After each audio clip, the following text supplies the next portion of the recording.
पूजा का समय होता है और सावित्री देवी अपनी बहू पर चिल्लाती है। पूजा का समय निकला जा रहा है, सूरज सर पर चढ़ गया, लेकिन इस महारानी का कोई पता नहीं है। एक ही बात रोज समझाओ, फिर भी इनको समझ नहीं आती है। हे भगवान, आजकल की बहू भी ना ऐसी आती है जिनसे कोई उम्मीद करना ही बेकार है। कोई पूजा पाठ करेगा तो खुद के लिए करेगा, कौन सा कुछ हमको देगा बताओ। मैं तो चली पूजा करने। राधे राधे। ऐसा कहते हुए सावित्री देवी पूजा करने लगती है। तभी वहाँ प्रिया आती है। अरे प्रिया, पूजा में इतनी देर क्यों हो गई? घर की लक्ष्मी अगर समय पर नहीं उठेगी तो बरकत कैसे रहेगी? माँ जी, आज रात को तबीयत थोड़ी सी खराब हो गई थी, इसलिए नींद सुबह देर से खुली। बहाने मत बनाओ प्रिया, हमारे जमाने में तो बहुएं सूरज उगने से पहले ही घर का सारा काम निपटा दिया करती थी, और एक तुम लोग हो आजकल की बहू जो 10 बजे सोकर उठती हो। इतना सुनते ही प्रिया वहाँ से चली जाती है।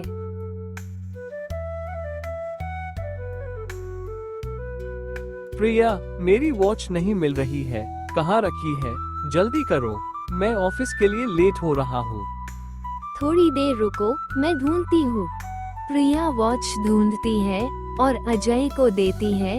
जैसे ही अजय ऑफिस के लिए निकलता है, देखता है कि सावित्री देवी भुनभुना रही है।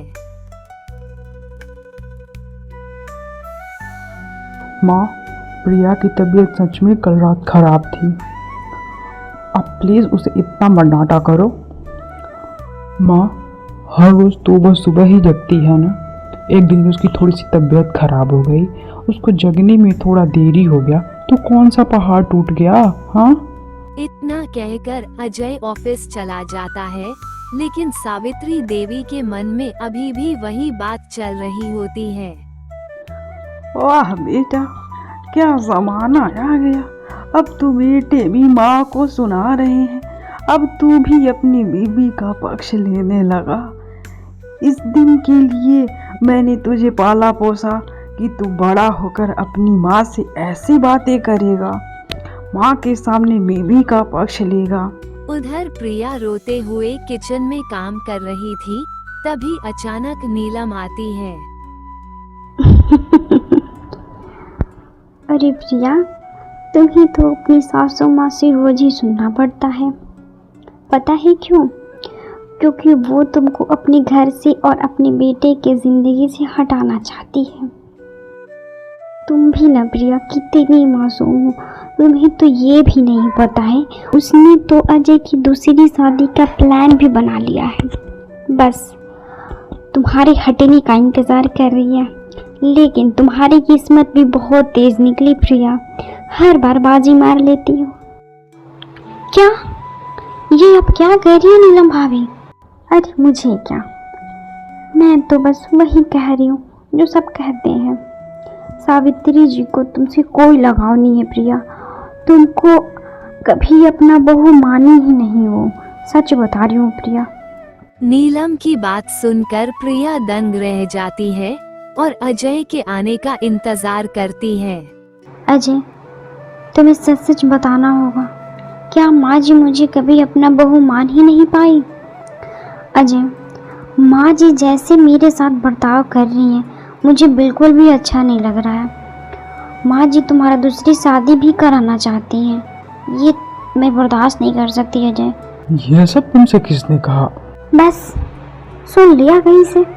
देखो प्रिया, मानते हैं कि माँ का दिल थोड़ा सख्त है, लेकिन अंदर से वो बहुत अच्छी है, तुम्हें बस थोड़ा समय देना चाहिए, फिर सब ठीक हो जाएगा एक दिन।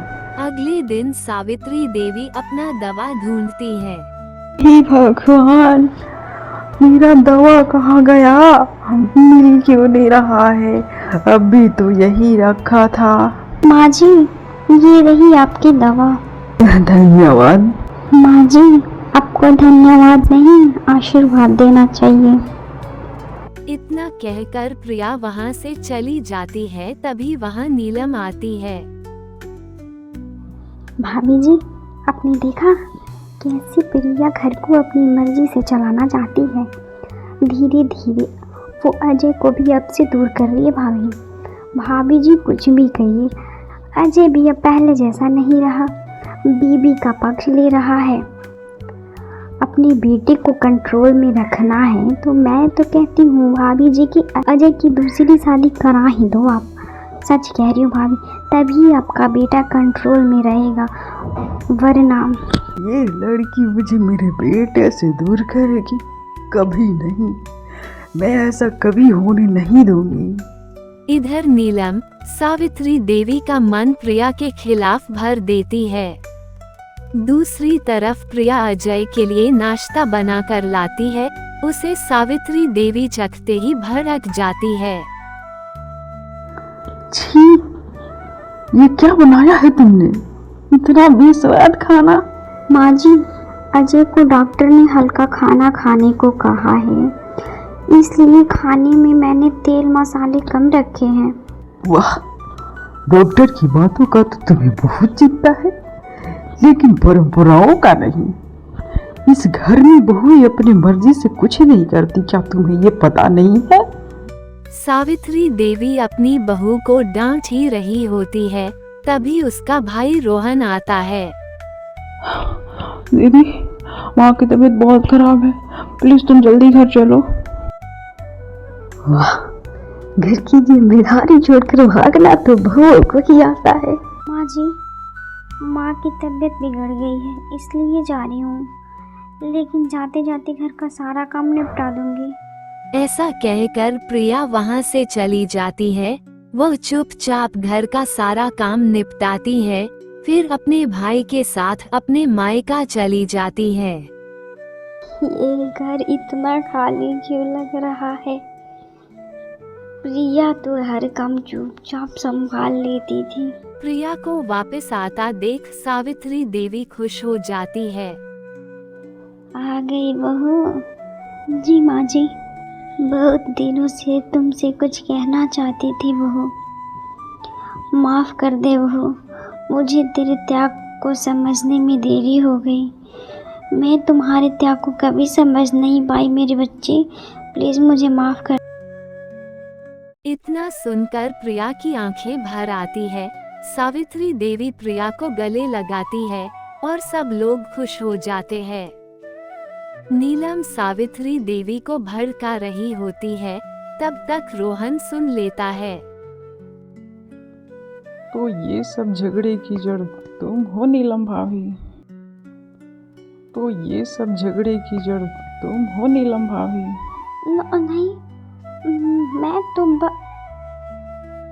आज से हमारा घर तेरी जुबान के जहर से दूर रहेगा नीलम।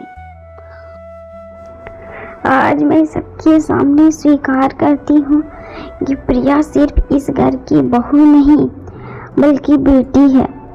मैंने इसे हमेशा पराई समझा, पर इसने मुझे माँ कहा, लेकिन अब मैं इसे पूरे दिल से अपनी बेटी समझ के स्वीकार कर रही हूँ।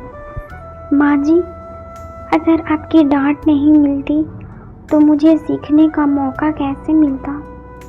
मैं तो हमेशा से चाहती थी कि आप मुझे अपनी बेटी की तरह अपनाएं। सावित्री देवी अपनी बहू को अपना लेती है और सारे लोग खुश हो जाते हैं।